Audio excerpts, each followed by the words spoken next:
All right, this is day 3 of the muscle cell or muscle isolation, myoblast isolations.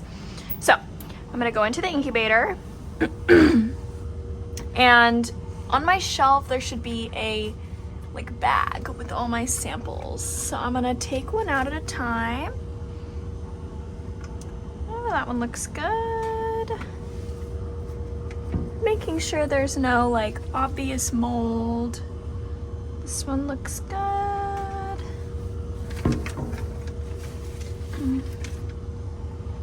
All right, so far no mold.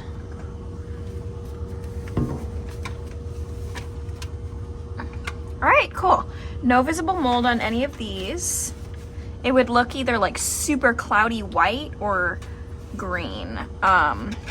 If it's green, it has to go in the trash. If it's white, we can wash it off, but there's no mold in any of these, so I just took them out to make it easier to reach.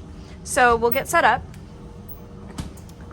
This is gonna go on, blower on. All right, so I've been heating up my reagents at here to 37 degrees.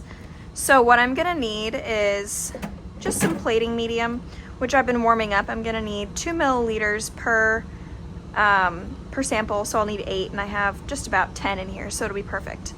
And this is all I'll need for that.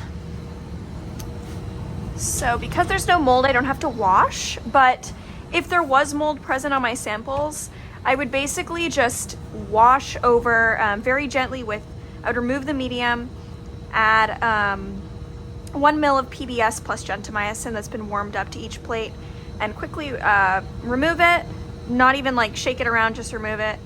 And then I would add on some 2 mils of plating medium and put it back in the incubator. But that's not the case right now. I'll try to record a video of that actually happening. So pretty straightforward. We're just gonna have our plating media in here. I just sprayed it off with ethanol.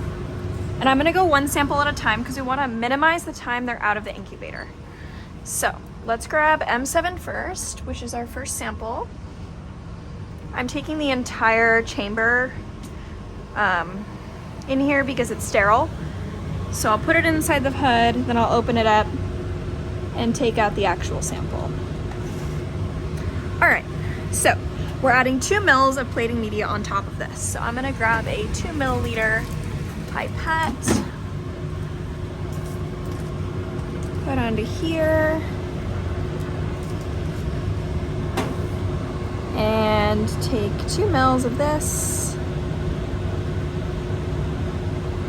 and extremely gently add the media onto here. We don't want to dislodge the cells, so I'm just going to push down really, really lightly, and I have the tip against the side of the dish, and I'm just letting it flow down the side of the dish to fill the plate.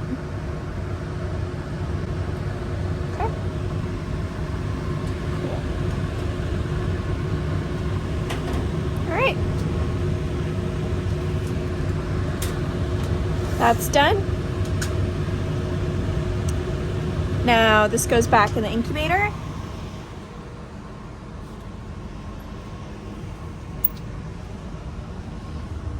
And it goes inside the bag. And I'm being very careful not to shake it or anything. And then I'm gonna repeat this for all 4 plates. And that's pretty much it.